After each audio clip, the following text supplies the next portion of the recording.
এই সরকার যদি আগামী 6 ঘন্টার ভিতর এই হত্যাকারীকে, যে হত্যা চেষ্টার জন্য শরীফ ওসমান হাদির উপর আক্রমণ করেছে, তাকে যদি গ্রেফতার করতে না পারে, স্বরাষ্ট্র উপদেষ্টাকে কিভাবে নামাইতে হয় সেটা আমরা দেখব। জুলাই পরবর্তী বাংলাদেশে শরীফ ওসমান হাদির উপর আক্রমণ হওয়া মানে জুলাইয়ের উপর আক্রমণ হওয়া, আবু সাইদ ওয়াসিম মুগদের উপর আক্রমণ হওয়া। আজকে শরীফ ওসমান হাদির উপর আক্রমণের মধ্য দিয়ে এটি প্রমাণিত হয়ে গেছে যে এই বাংলাদেশের নিরাপত্তা ব্যবস্থা, প্রশাসন, স্বরাষ্ট্র মন্ত্রণালয় সম্পূর্ণ যেটাকে বলে নিষ্ক্রিয়। আপনি যে শরীফ ওসমান হাদি পুরো বাংলাদেশকে প্রেজেন্ট করছে, জুলাইকে প্রেজেন্ট করছে, স্বাধীনতা সার্বভৌমত্বের প্রশ্নে কোনো আপোষ করছে না, প্রিয় বাংলাদেশের জন্য লড়াইয়ের ঘোষণা দিচ্ছে, সেই হাদির উপর আক্রমণ হয়েছে অথচ গোয়েন্দা সংস্থা অবগত না, ডিজিএফআই জানে না, এনএসআই জানে না। তার মানে এই রাষ্ট্র ব্যবস্থা কারা পরিচালনা করছে? যে ইন্টেরিম আমার রক্তের উপর দিয়ে, আবু সাইদ ওয়াসিম মুগদের রক্তের উপর দিয়ে বসেছে, তাদের দায়িত্ব হচ্ছে জুলাইকে রক্ষা করার জন্য জুলাইয়ের প্রতিটি নেতাকে নিরাপত্তা দেয়া। সেই ইন্টেরিম নিরাপত্তা দিতে ব্যর্থ হয়েছে। আপনি ভাবতে পারেন আজকে ওনার পরিবারের কাছে যখন দেখা করি, মনটা অঝরে কান্না করতেছে, কারণ এই হাদি তো সেই হাদি যিনি ঘোষণা দিয়েছেন যে বাংলাদেশের চাঁদাবাজদের কোনো আস্তানা হবে না। এ তো সেই হাদি যে বলেছিল যদি আমি সংসদে যাই, দুর্নীতিবাজ চাঁদাবাজের এমপিদের জান বের করে ফেলবো। তো এই ঘোষণার পর যাদের অন্তরে জ্বালা উঠেছে তারা হচ্ছে আওয়ামী লীগ। এই আওয়ামী লীগ অপশক্তি সরাসরি ভারত থেকে পরামর্শ করে তাদের সরাসরি কিলিং মিশনের অংশ হিসেবে জুলাইয়ের প্রথম সারির যোদ্ধা, প্রিয় বাংলাদেশের যোদ্ধা শরীফ ওসমান হাদির উপর আক্রমণ করেছে। এবং ক্রমাগত আমি মঞ্চ 24-এর দায়িত্বে আছি, হয়তো খুব বেশি পরিচিত না, কিন্তু যারা আছে প্রতিটি ব্যক্তিকে, সংগঠনকে ধরে ধরে তারা হুমকি দিচ্ছে। আমাদেরকে বলা হচ্ছে তোরা যেখানে থাকবি তোদেরকে গুলি করা হবে। আমাদেরকে বলা হচ্ছে জুলাই জঙ্গি। এটার জন্য কি জীবন দিয়েছে আবু সাইদ? ডক্টর ইউনূস স্যার যখন ক্ষমতা নেই তিনি বলে ছাত্ররা আমাকে নিয়োগ দিয়েছে।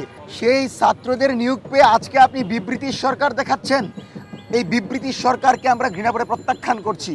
আমরা মনে করছি এই সরকার যদি আগামী 6 ঘন্টার ভিতর এই হত্যাকারীকে, যে হত্যা চেষ্টার জন্য শরীফ ওসমান হাদির উপর আক্রমণ করেছে, তাকে যদি গ্রেফতার করতে না পারে, স্বরাষ্ট্র উপদেষ্টাকে কিভাবে নামাইতে হয় সেটা আমরা দেখব। এই রাষ্ট্রে ভারতের কোনো পরামর্শ চলবে না, দিল্লির পরামর্শ চলবে না।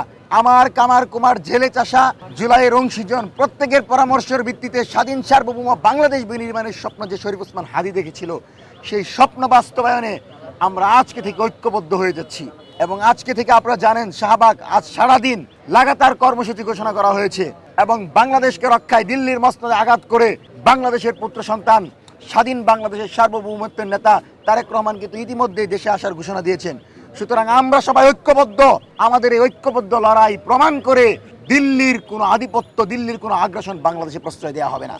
সেজন্য আমাদের জায়গা থেকে হতাশার কিছু নেই। আপনারা ভাবতে পারেন আমরা হয়তো গুলি, বুলেট এই ধরনের আক্রমণ থেকে পিছনে চলে যাব। আমরা যে জীবন নিয়ে অগ্রসর হচ্ছি সেটা হচ্ছে শাহাদাতের তামান্না। সেই শাহাদাতের তামান্নাকে লালন করে যতক্ষণ পর্যন্ত না জুলাইয়ের যে আকাঙ্ক্ষা ছিল, আবু সাইদ ওয়াসিম মুগদের যে ইনসাফ ভিত্তিক রাষ্ট্র বিনির্মাণের আকাঙ্ক্ষা ছিল, সেটি পূরণ না হবে ততক্ষণ আমরা মাঠে থাকবো।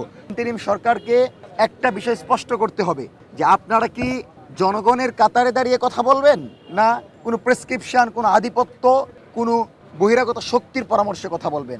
আপনি যদি জনগণের কাতারে কথা বলেন, ওয়াসিম মুগদের চেতনাকে লালন করেন, তাহলে আপনি 6 ঘন্টার ভিতর সে আসামিকে গ্রেফতার করবেন।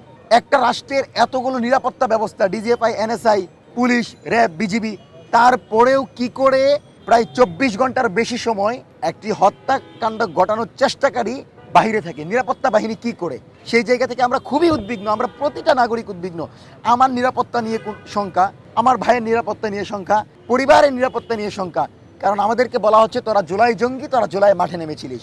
আমরা বলে দিচ্ছি আমাদের জান যাইতে পারে, আমরা আমাদের জুলাই যেতে দিব না। এই জমিনে ইনসাফ কায়েম যতক্ষণ না হবে ততক্ষণ পর্যন্ত এই হাদিরা থাকবে।